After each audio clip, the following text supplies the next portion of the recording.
All right. So this is Idia Thurston interviewing June Tuma. And this is the occasion of the Society of Pediatric Psychology, 50 years since the development of the society. And today is April, 5th. Thank you, June. April 5th. And it's an honor to be able to sit here with you, June, because you are one of the founding women of SPP. And myself as a Black woman who's a member of SPP and joined SPP in 2003. I want to close The blinds? Sure. Yeah, they're kind of... It's getting in your eyes? Yeah, that will help, yeah. Okay. Yeah. Let's see. Yeah. Is that better? Okay. Yeah, I can see you better. Yeah, sure. Glare. Without the glare. Good. So I joined when a mentor told me about the conference. That was when it was in Gainesville. And I had the opportunity to walk around, and it was my first time. I was a first-year graduate student, so it was actually 2003. And you was at the University of... I was at the University of South Florida. Okay. In Tampa. And it was a great, I think, experience the first time, and have been coming back. And what year was this again? 2003. Okay. All right. Good. Yeah.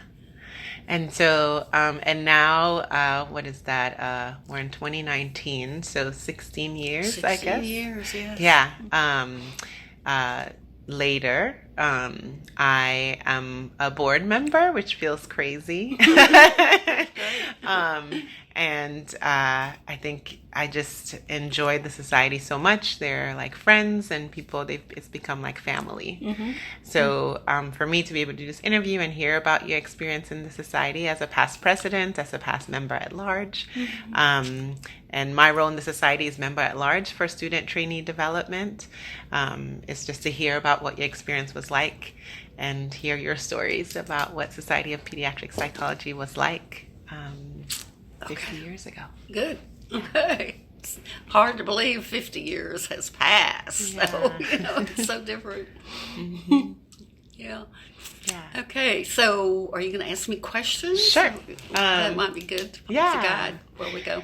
So, I guess to start off, I'm just wondering kind of generally what your experience was like in the Society of Pediatric Psychology from when you joined.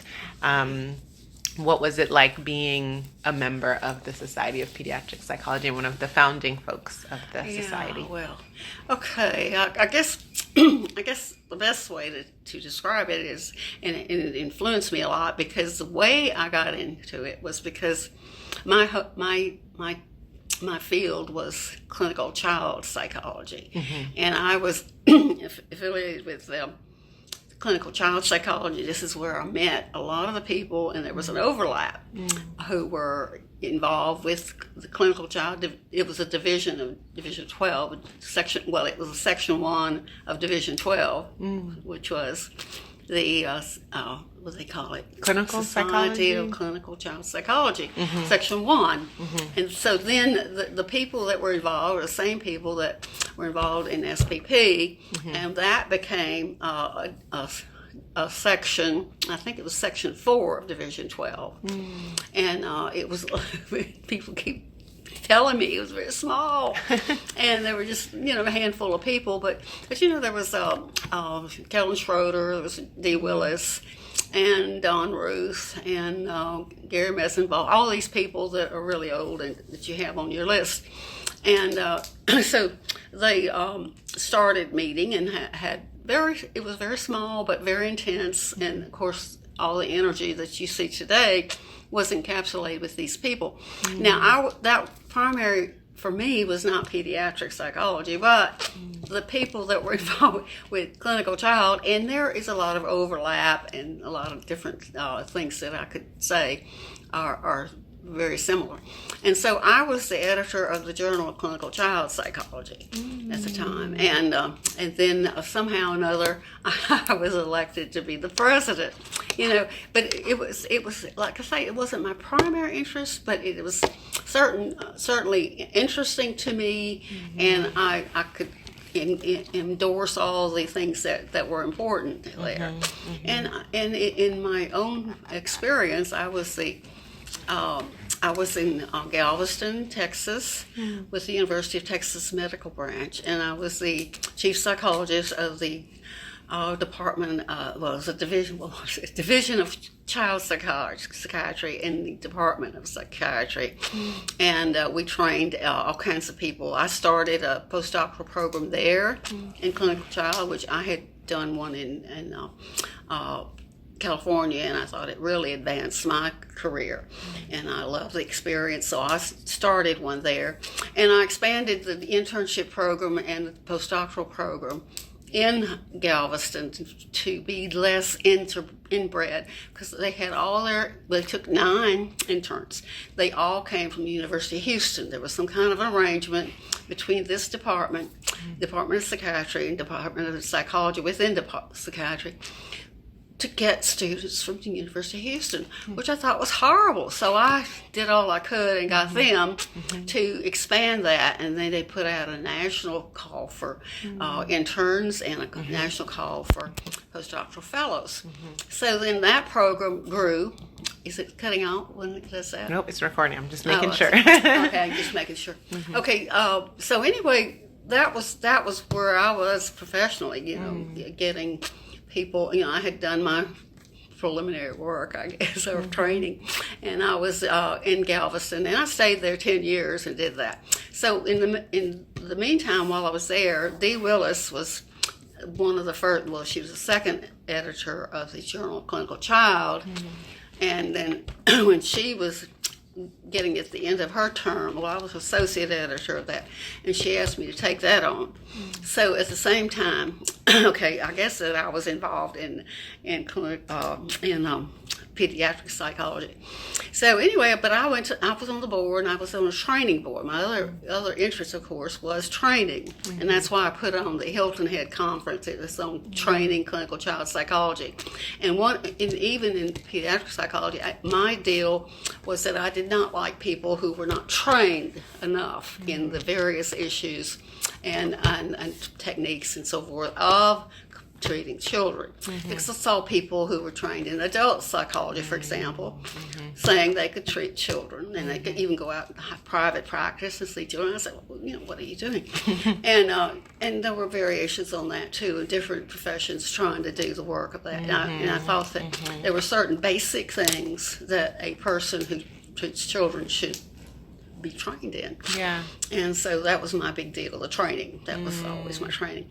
And it expanded to pediatric psych, and I was on their, I think, education and training committee, and I forget what all we did, but but anyway, it all led to the various people who were presidents, and then my turn came up in 1969, I guess, and at I didn't get to check the dates, but at some point there, I was president of Clinical Child, and I think it probably was before this, and I also was on the board of Division 12, and I even ran for president, but I would have won it, except that I was against a guy who had just done some very fantastic research, and it gave him a lot of name recognition, so I was...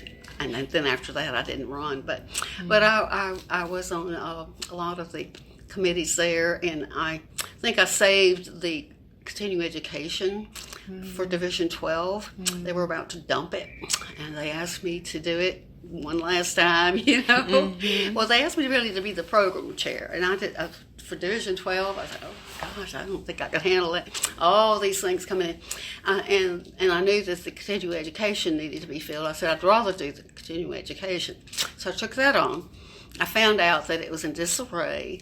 I couldn't find out any information about it. These people that did it before had no recognition or recollection of what the heck they did.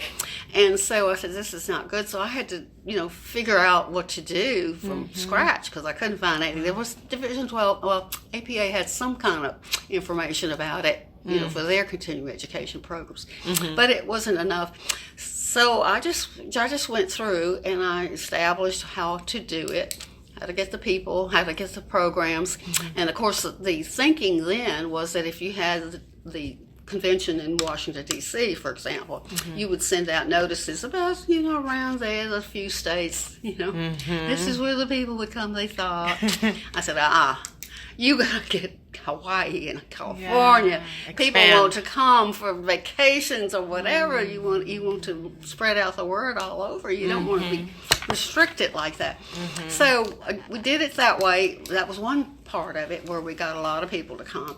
And the other part of it was that I got a nice brochure established, and we got good people to do workshops. And so anyway, we made money. We made, I think, $14,000, and we were about to go into the depths.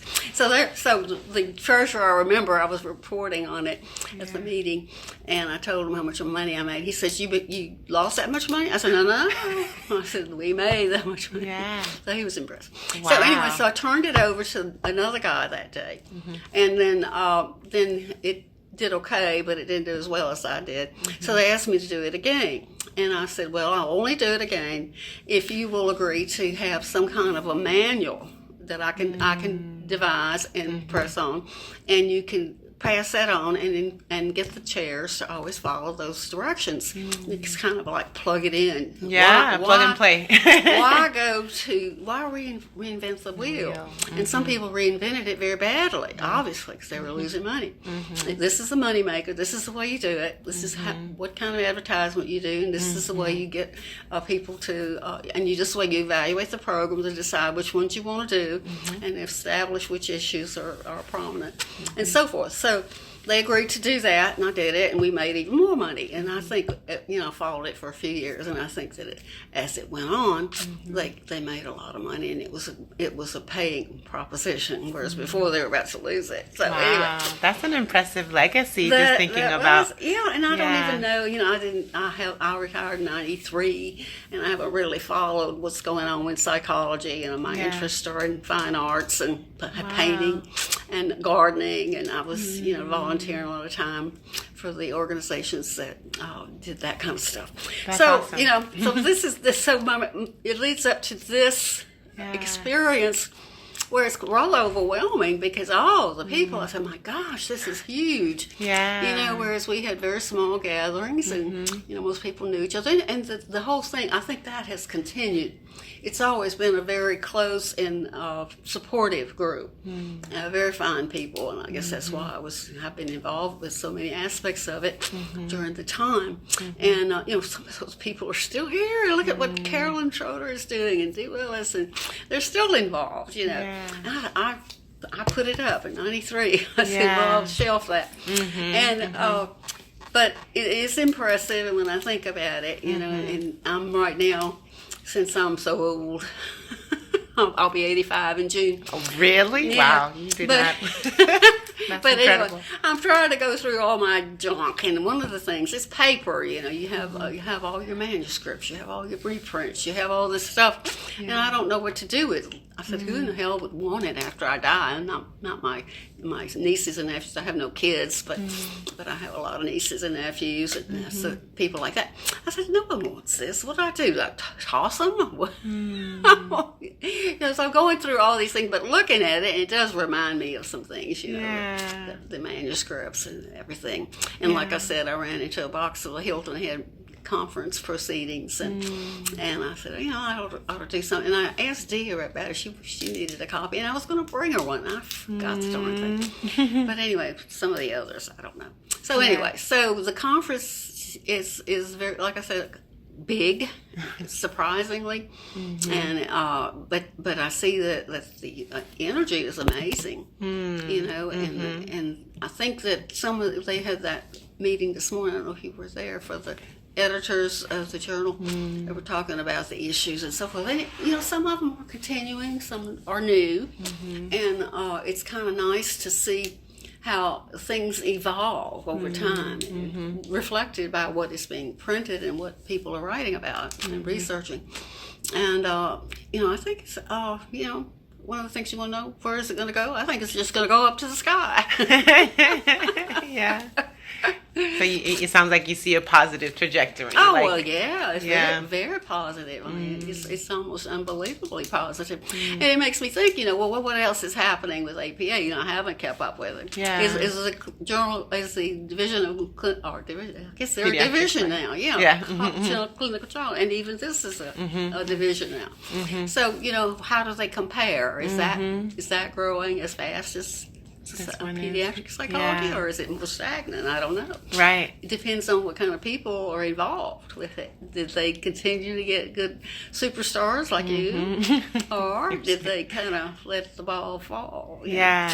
It's hard to know. And I think that's something that the pediatric psychology does well, right? Like I was a first year graduate student, and then once you get, because they sort of, mentors bring their students early, you get hooked in, and you keep coming back, right? Sure, you start to have friends that are your conference friends, and then you continue that experience. And then even if you come here because you want to catch up with your friends and your colleagues. That's one of the main things. You come to see what's happening with these people and you have common interests and goals. And Was it like that also for you? You feel like it was a place for people to connect? Yeah, like I say, I'm still friends with the people that were there, the pioneers, these people were the people that I would associate with coming to all the meetings, and we'd always go, the APA meeting, wherever it was, and then we had a mid-year meeting, and all of us would. One year we went to Hawaii and got a lot of a lot of comments, not necessarily positive, but anyway, we did the work that day. That time, But anyway, it was always positive, and it was always pleasant, to work with these people, and I'm sure that it's still that way, and even more so because you have something called mentoring. We didn't know what that was back then. I'm sure it went on, and that's what made it go, actually, but it wasn't formalized like it looks like it is now. How many, I know you said in terms of who would come, there was a smaller group, definitely relative to now. How much were women represented, and how did you feel like women and men, that experience was like in the society?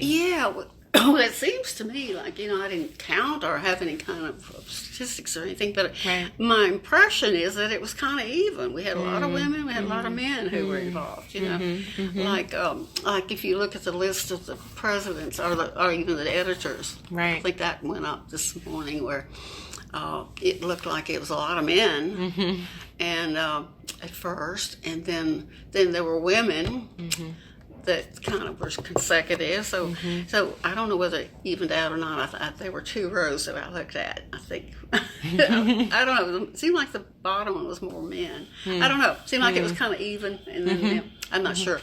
I wasn't paying too much attention, but that's my impression because I remember it. But there was a lot of congeniality, and we did things like we'd go out to eat, and one time we had a meeting at Carolyn Schroeder's beach house. Nice. Which was really fun. I lost a lot of weight, and I looked pretty good. Come to think of it. But I remember they went fishing or something, and I declined that. I said, I don't think I want to do that. But I wish, looking back, I wish I had. I didn't know how to do that kind of fishing. Like missed opportunities. Missed opportunities. And it was fun, it really was. We did our work, but we also had fun. And I think that's important, We have developed friendships that obviously last your lifetime, Yeah, that's so true. That's so true. It is. And if you think about those of us coming that are, kind of trying to navigate this world and this pediatric psychology world, what advice, I know one piece you just said was like have fun, like in the work as you're doing the work, also have fun with it. Sure.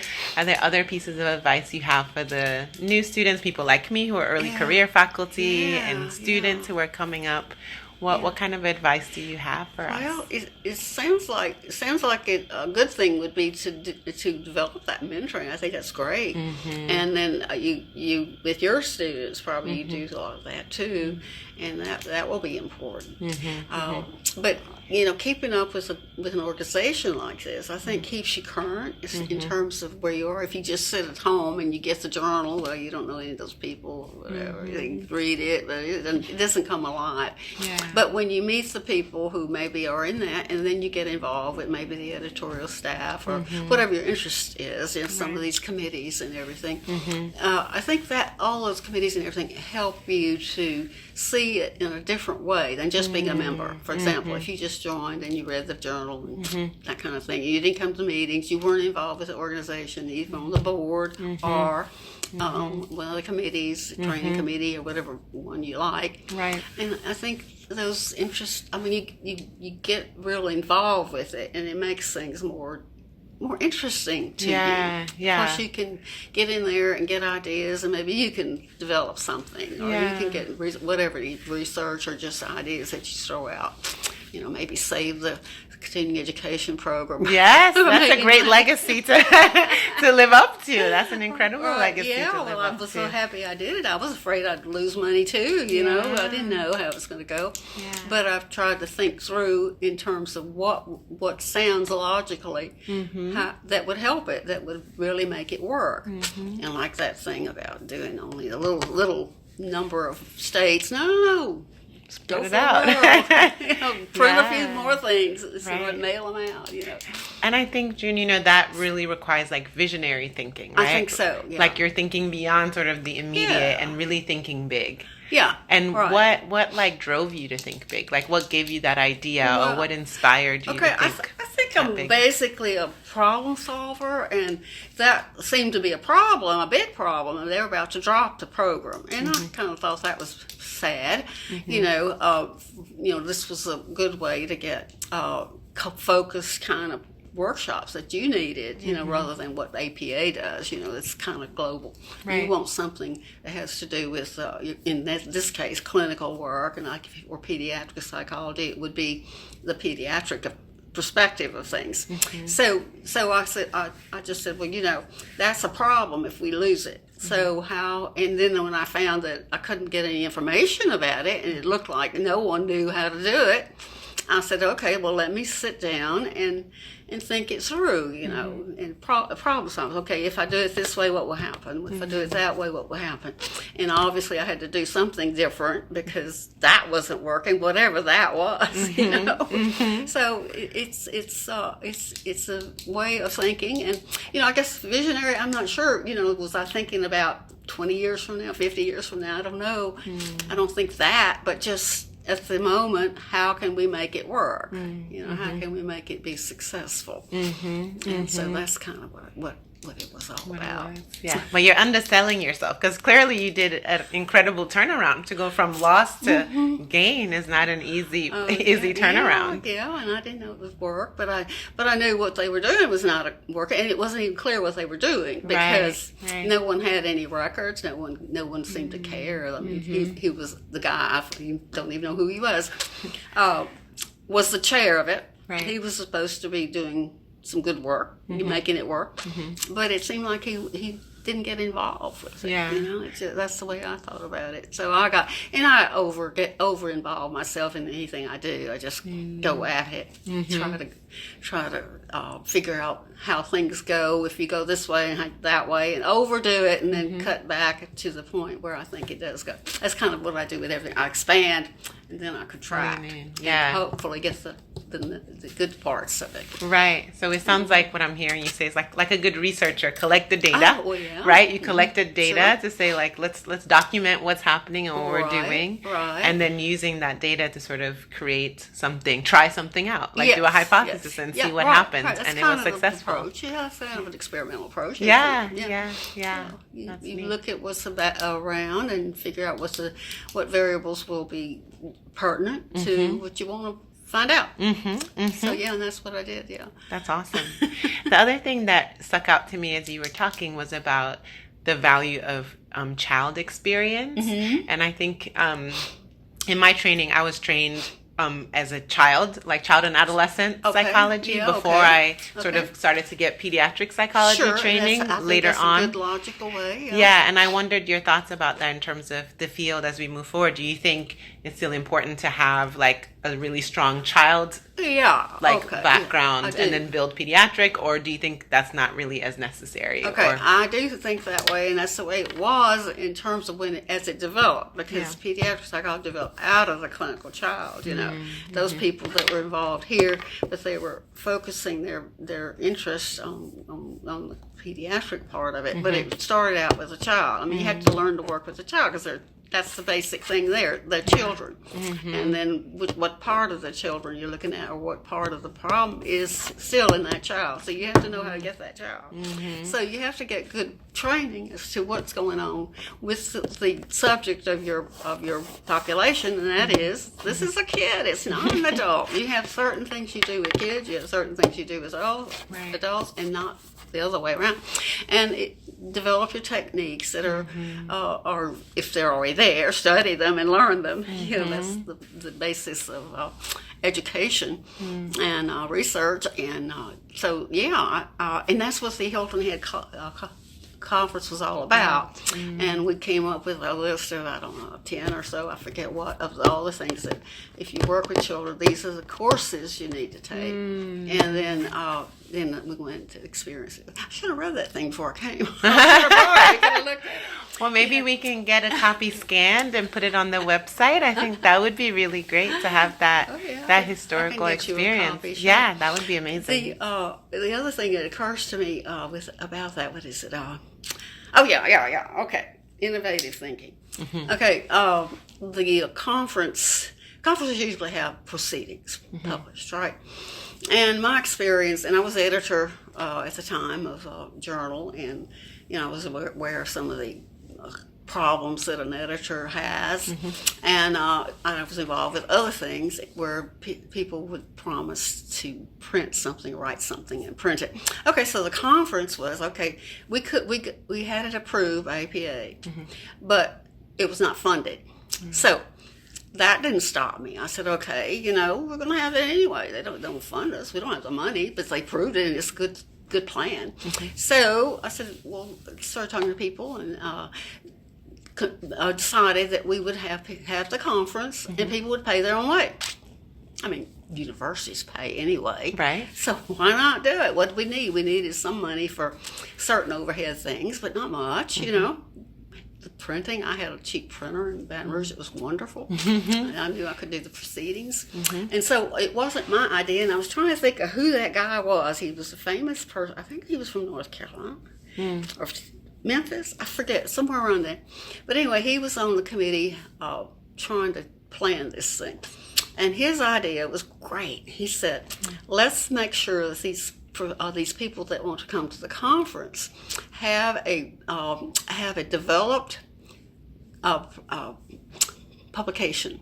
It has to be ready for press. If they're going to be accepted, and they can present it, okay? They can present this thing, but they have to submit a manuscript that's ready for press.